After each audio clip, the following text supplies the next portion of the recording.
Irmão, hoje é dia das mães, é dia de celebração, dia de alegria, dia onde a gente reconhece o cuidado de Deus na figura de uma pessoa. Mãe é aquela que cuida, mãe é aquela que abre mão do que tem. Acho que por isso que Deus compara o amor de mãe quando vai falar sobre o seu amor.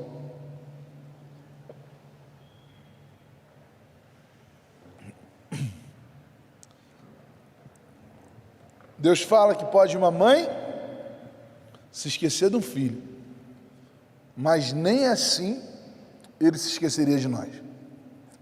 O amor de mãe é um amor que é exemplo, e ainda que essa mãe não seja aquela que gerou no ventre, ainda que eu não seja aquela que gerou no ventre, é possível nós percebermos algumas pessoas que geram o amor de mãe, que geram o amor, esse amor que em alguns momentos até incompreensível. Uma mãe não consegue enxergar os erros do filho, muitas vezes, não por maldade, não por má intenção, mas é porque é um amor tão grande que tem dificuldade para isso. A Bíblia fala a história de algumas mulheres tementes ao Senhor, algumas mulheres que foram muito importantes. Por exemplo, há alguns anos atrás, eu não lembro se foi ano passado ou ano retrasado, nós pensamos aqui no Dia das Mães sobre a vida de Ana, uma mulher que não poderia ter filhos, mas que foi diante do Senhor, foi à celebração, pediu ao Senhor, clamou, Deus ouviu a sua oração e ela pôde ser mãe. Nós vemos mulheres como Maria, por exemplo, uma mulher temente ao Senhor, uma mulher que amava a Deus, uma mulher que foi agraciada por Deus. Deus viu graça em Maria. Nós temos outras mulheres como Rebeca, temos outras mulheres como Sara, mas hoje eu queria pensar com você sobre uma mulher que enfrentou grandes empecilhos para a criação do seu filho, uma mulher que enfrentou problemas logo na sua gestação, e nos primeiros meses do nascimento do seu filho, ela já teve que tomar um posicionamento de fé. Eu queria que você abrisse sua Bíblia, queria pedir que você abrisse sua Bíblia no livro do Êxodo, capítulo 2, versos de 1 a 10. Nós vamos pensar um pouco sobre o posicionamento de fé de Joquebede. Diz assim: um homem da tribo de Levi casou-se com uma mulher da mesma tribo, e ela engravidou e deu à luz a um filho. Vendo que era bonito, ela o escondeu por 3 meses. Quando já não podia mais escondê-lo, pegou o cesto feito de junco e vedou com piche e betume. Colocou nele um menino e deixou o cesto entre os juncos à margem do Nilo. A irmã do menino ficou observando de longe para ver o que lhe aconteceria. A filha do faraó descera ao Nilo para tomar banho. Enquanto isso, suas servas andavam pela margem do rio. Nisso viu o cesto entre os juncos e mandou sua criada apanhá-lo. Ao abri-lo, viu um bebê chorando. Ficou com pena dele e disse: este menino é dos hebreus. Então a irmã do menino aproximou-se e perguntou à filha do faraó: a senhora quer que eu vá chamar uma mulher dos hebreus para amamentar e criar o menino? Quero, respondeu ela. E a moça foi chamar a mãe do menino. Então a filha do faraó disse à mulher: leve este menino e amamente-o para mim, e eu pagarei você por isso. A mulher levou o menino e o amamentou. Tendo o menino crescido, ela o levou à filha do faraó, que o adotou e lhe deu o nome de Moisés, dizendo: porque o tirei das águas. Eu quero pensar sobre uma mãe, sobre uma mulher, e aí, hoje eu falo sobre a figura da mãe, porque é dia das mães e a figura materna representa muito dentro da família.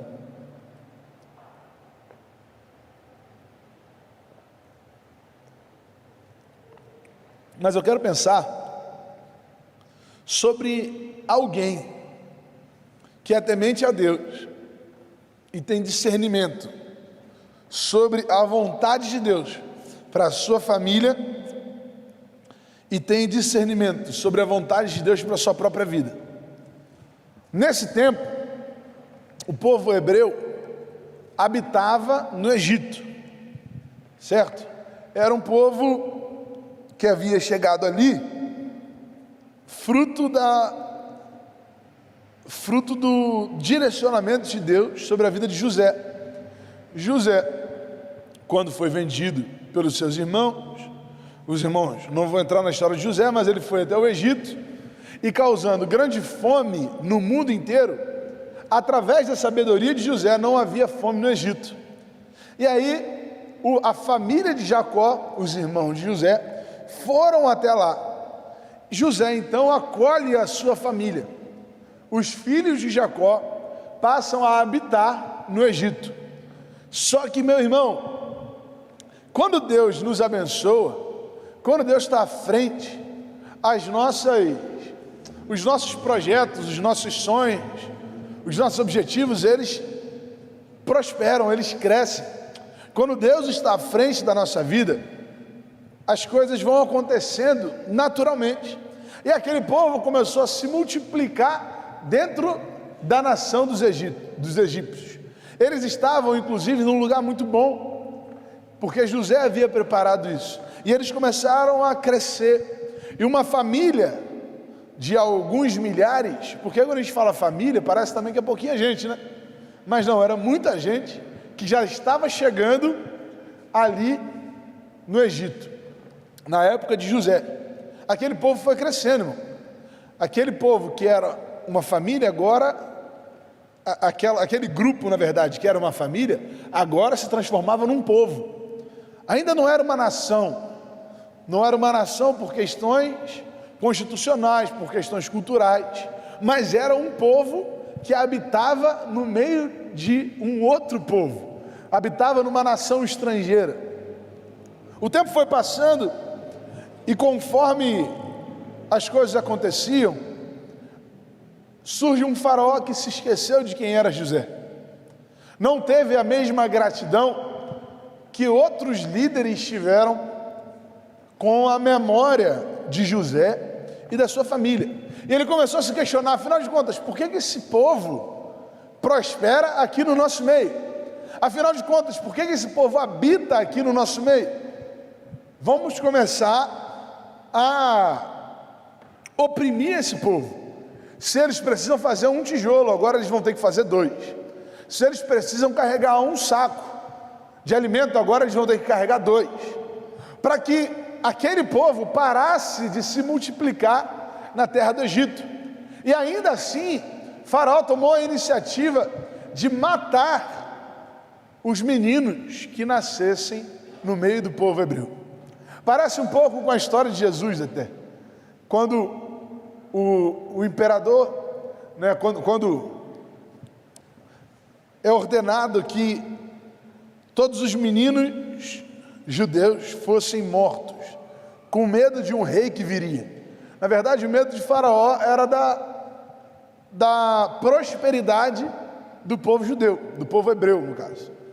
Então, havia uma ordem para que todos os meninos que nascessem fossem mortos. Aquela mulher, quando gerou seu filho, viu que era um menino bonito. E aí eu fiquei até meio encucado com essa questão aqui da Bíblia, que fez questão de destacar que ele era bonito, né? Ou seja, se o menino fosse feio, ele estava enrolado pelo jeito, né? Mas, não sei se alguns amigos meus sobreviveriam até, mas não vou citar nomes. Mas existe essa questão. A mulher percebeu.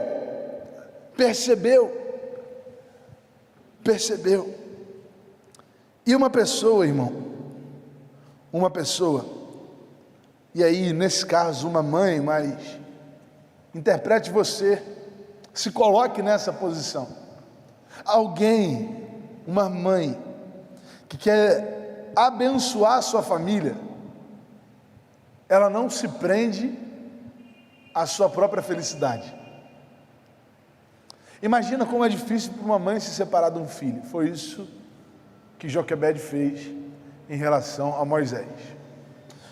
Eu estava conversando com uma família essa semana, falando um pouco sobre felicidade, porque as pessoas estão deturpando o real sentido ou a maneira correta de encontrarmos a felicidade. A sociedade busca ser feliz o tempo todo. Só que a felicidade só se encontra quando a gente não busca essa felicidade para a gente. A gente só consegue ser plenamente feliz quando a gente começa a buscar a felicidade do outro, não nossa. Ontem, essa semana, foi semana ou semana passada que a Eva fez 3 anos? Sábado passado, né? Sábado, Eva fez 3 anos, irmão. E aí, a minha cunhada não pôde ir com o meu cunhado, ia com as priminhas dela, que são as priminhas que ela brinca o tempo todo, né? São pessoas muito próximas. Então ontem a gente fez para ela uma coisa que ela estava pedindo há um tempão. Ela queria uma festa do pijama. E aí ontem, as minhas 2 sobrinhas foram para lá, foram dormir lá em casa, e aí ficaram lá de pijama, e ia ter a festa do pijama delas, elas ficaram brincando, cantaram parabéns.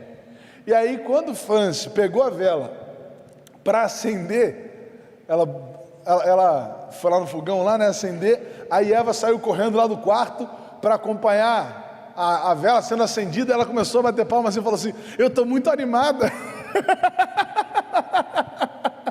Ela começou a fazer assim: eu estou muito animada. Eu olhei aquilo, eu falei: isso aqui é ser feliz, irmão. Fazer uma festa do pijama com 2 primas e poder ver a felicidade de alguém. Ser feliz é bom, mas é muito bom ver quem você ama feliz. Estar alegre é bom, mas é muito melhor ver quem você ama alegre. É melhor, irmão. É melhor. Eu acredito que você já tenha se decepcionado com alguém na sua vida. Eu acredito que durante a sua vida você já tenha se decepcionado com alguém. E é muito ruim se decepcionar com alguém, não é? É muito ruim se decepcionar com uma pessoa. É muito ruim se decepcionar com alguém que você ama. Mas sabe o que é pior do que se decepcionar com alguém que você ama? É você decepcionar alguém que você ama. É pior. Pior do que ser decepcionado é decepcionar, irmão. É muito pior. Sabe por quê? Porque a nossa vida só tem sentido no outro. Joquebede entendeu isso. Ela abriu mão do relacionamento que ela tinha com seu filho para que ele pudesse viver. Ela abriu mão do contato, mas aí Deus deu sabedoria a ela. Deus deu inteligência a ela. E aí ela colocou a Miriam ali na beira do rio e falou, de uma maneira que ela pudesse chegar perto da filha de Faraó, no momento em que ela tivesse contato. Porque além de se desprender pela felicidade do outro, uma mãe temente ao Senhor é alguém que consegue ter sabedoria dos céus. Nem sempre vai ser uma mãe com a melhor formação. Nem sempre vai ser uma mãe que fará as melhores leituras. Mas uma mãe temente ao Senhor sempre vai ser uma mãe sábia, Porque a sabedoria não se aprende em livros. A sabedoria vem dos céus, vem do relacionamento com Deus. Aquela mulher colocou a sua filha na beira do rio, para que quando a filha de Faraó visse Moisés, a irmã de Moisés, pudesse chegar até perto dela e tentar trazer para perto, de uma maneira que ela pudesse novamente estar de volta com o filho. Então, além de ter a oportunidade de cuidar de Moisés, essa mãe foi sustentada por isso. Além de ter a oportunidade de estar perto do filho, ela recebeu apoio de Faraó para que fizesse isso. Ou seja, irmão, a sabedoria dos céus sempre nos dá o direcionamento certo, a decisão certa a ser tomada. E por último, porque quero ser breve nessa manhã, por último, uma mãe temente ao Senhor, ela tem um posicionamento de fé. Por mais que ela estivesse pronta a se desprender do seu filho para que a vida dele permanecesse, por mais que ela entendesse que era direcionamento de Deus colocar o menino numa mini arca de Noé ali,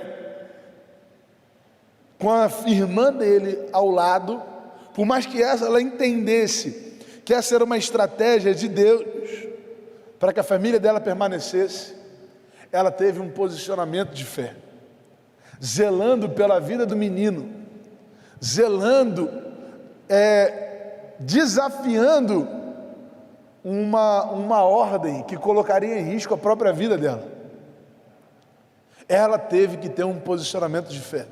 Prova disso é que, se o irmão abrir a sua Bíblia lá em Hebreus capítulo 11, você vai ver que na galeria da fé é citada essa atitude de Joquebede.